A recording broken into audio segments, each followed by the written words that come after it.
Hi, this is Jen Rubin, editor-in-chief of The Contrarian. Where in the world is Tim Mak? I think he's probably in Ukraine. Is that where you are, Tim? That's right, I'm in Kiev. So tell us what the latest on the war is and on any discussions that are pending between Putin and Zelensky. Well, look, the question is less what's going on between Zelensky and Putin, and the big question is what's happening in the United States, what's happening inside the White House. Donald Trump has, for a number of occasions, given a lot of leeway to Vladimir Putin, and what we're seeing here in Ukraine is that things appear to be shifting a little bit in rhetoric, but not yet in action. So the question is, how seriously should we take it? And are we ready for our hearts to be broken yet again? Indeed. Now, since we have had the big blow up in the Oval Office, what has transpired on the battlefield in terms of progress that either side has made? Well, look, a lot of death and Russian progress, to be frank. Um, the thing is that the Russians are advancing, but at very, very small increments and at great cost of life on both sides. It used to be quite uncommon to see extremely high daily counts of, 1,000 Russian soldiers killed per day. Now it's the norm. And so we're seeing enormous loss of life for what we are talking about, areas in size that are about a football field in distance. People are dying for random patches of non-descript scraps of land in the middle of nowhere that have no strategic value, except to assuage a dictator's ego. This sounds like World War One, where it's measured by feet and it's just a bloodbath on both sides. Is this because Putin now senses that there's no reason to let up, that he is throwing more people at this, including North Koreans? Well, the inclusion of North Koreans serves a is a symbolic uh, gesture to say, hey, we've got allies too.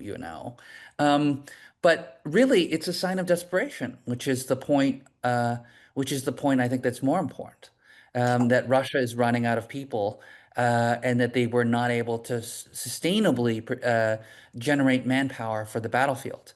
But that all being said, Russia still is grinding its way forward slowly. And what we've also seen is a dramatic increase in the amount of terrorism, effectively terrorism, in Ukrainian cities. Um, the number of attacks, the number of drone and missile attacks from if we compare July of this year with July of last year, we have a 1,400+% increase in the number of explosions and attacks. We've seen the development of new technologies in which these kamikaze drones, which were originally designed and manufactured by Iran, are now being used, and we're seeing jet engines being put on them to give them additional speed and maneuverability to evade Ukrainian air defenses. So the technology keeps improving, the number of people who are dying keeps improving, and at the same time, we're not seeing any sort of substantive change in American positioning. Or what we're seeing is maybe there's a hope that Donald Trump might do X, Y, or Z. And as someone who's seen this movie before, Yeah. I'm going to wait until some actual substantive activity occurs. So is the uptick in drones and other means of creating havoc sort of Russia's response to asymmetric warfare? Ukraine was so successful in smuggling those drones in and launching attacks. As it now dawned on the Russians, with the Iranians' help, that this is perhaps a lower cost way of carrying out the war because they are losing so many men in the grind on the ground.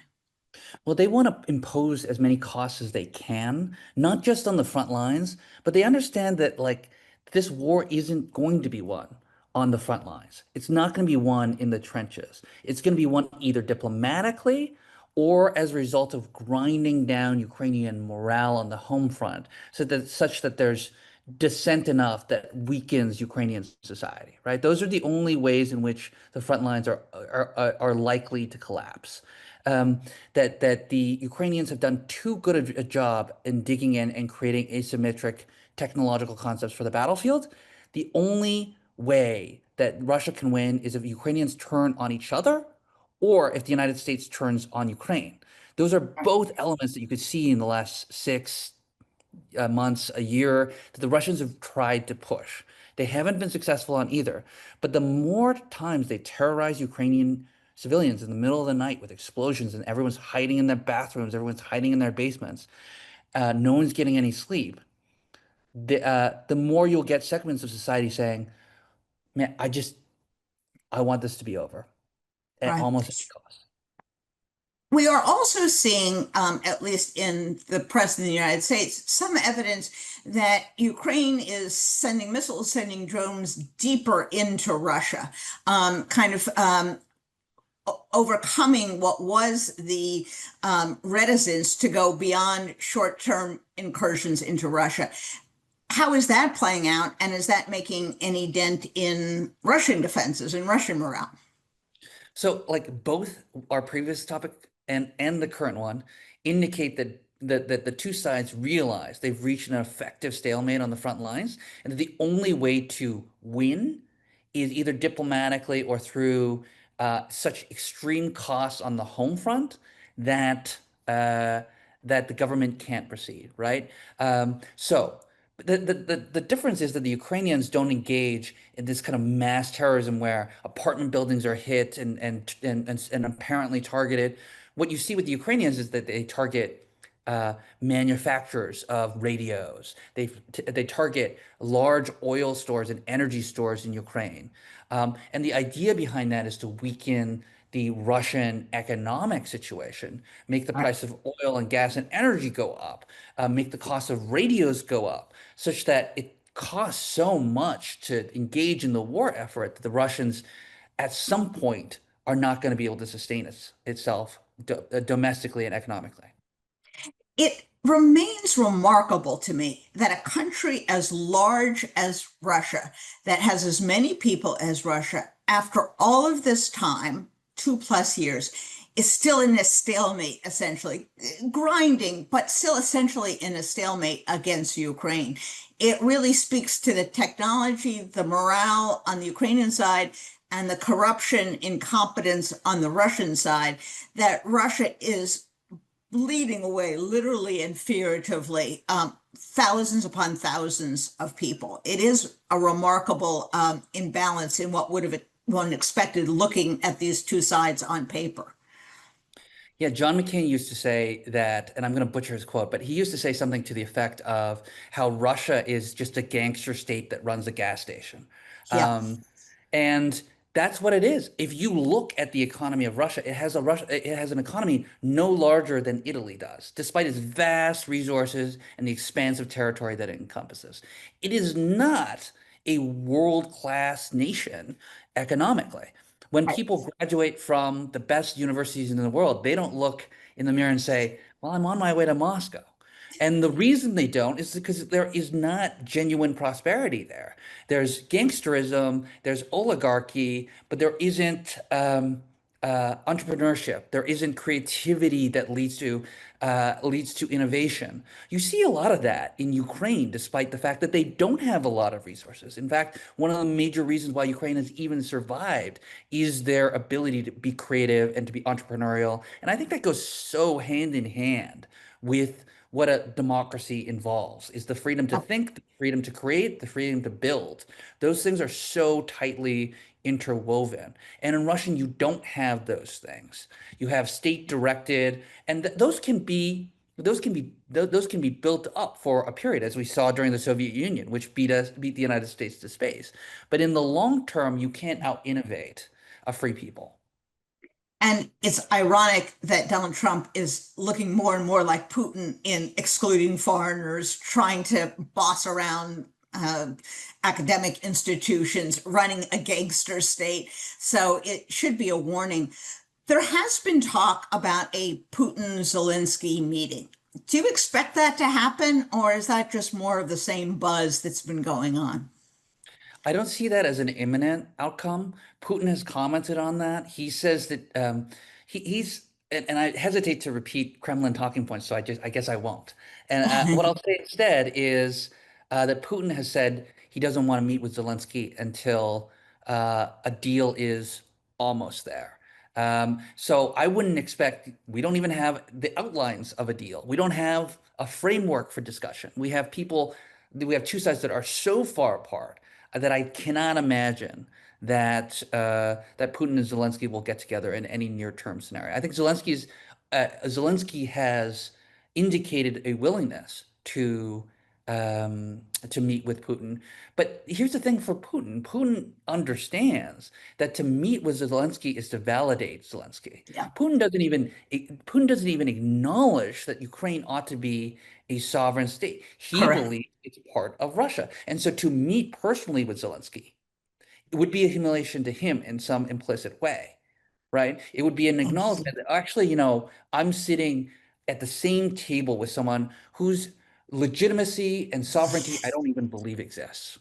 I don't think Exactly. he doesn't want to be in that position. And so he's trying to push it off, he's trying to push it off. And in the hopes and belief, I'm sure he's convinced himself of this fact, that he can drive enough of a wedge between the United States and Ukraine or within Ukrainian society. These are the two pathways he has for greater success. In the interim, that he can do one of those two things, or maybe even both, that he will never need to meet with Zelensky. And I think that's his strategy, that's his hope. Well, we will see if Trump's deadline for sanctions, new sanctions against Russia ever comes. It's always 2 weeks down the road. Last question for you. How are the Europeans doing in their commitment to build up their own defenses? They've worked out a deal that they're going to buy material from the United States and then give it to Ukraine. Give us the 30,000-foot view of what's going on in European self-defense and Yeah, national security. let's talk about the short term and the long term very quickly. Short term, NATO partners in Europe have agreed to purchase from the United States and provide some of those equipment, some of that equipment to Ukraine. Basically, they give stuff they have now, and the Americans will backfill so that they're not without the equipment. So that's the short term thing. In the long term, Europe needs to spend hundreds of billions of euros rearming and making sure that their militaries are up to speed. The problem that I see is that a lot of people are ignoring the lessons in Ukraine, which is, we've talked about it, we've alluded to it a little bit in our discussion about asymmetric warfare, the usefulness and the effectiveness of drone technology, for example. I noticed with some worry that Germany has spent time over the last couple of weeks bragging about the number of tanks and armored vehicles it's purchased at a awesome sum and saying, well, this is proof that Germany is committed to its own defense and rearmament. I'm worried that they're spending money on stuff that is very easily destroyed by very cheap drones, and that this is a poor strategic a concept and a poor strategic decision. So it's not enough. We always talk about 2% of GDP on defense, or should it be 3%, or it's not enough merely to spend dollars or euros or pounds on defense stuff. We have to also spend those dollars and pounds and euros in wise ways. And I'm concerned that they're not spending enough of those funds on wise kinds of tech that will be useful to defend Europe against a potential threat. Well, I am sure that part of that is this psychological notion that they want to impress Putin about all the tanks and drive up the cost should he consider an invasion of Europe. But there's only so much psychological warfare you can wage before you actually need the equipment to wage a real war should it Putin come. doesn't have any more tanks. Putin has lost Yes, two-thirds of his tanks yes, in Ukraine. yes. Putin knows the lesson better than I think the Germans have understood, right? At least in the sense that you see Russian troops on the front lines trying not to use tanks, but instead using things like motorbikes, ATVs, to evade drones and be more mobile. I think Russia, in some perverse way, is a kind of better recipient of lessons of this war than other European countries have been, sadly, and I hope that that changes. Well, there's a saying that generals are always fighting the last war. Let's hope that doesn't happen.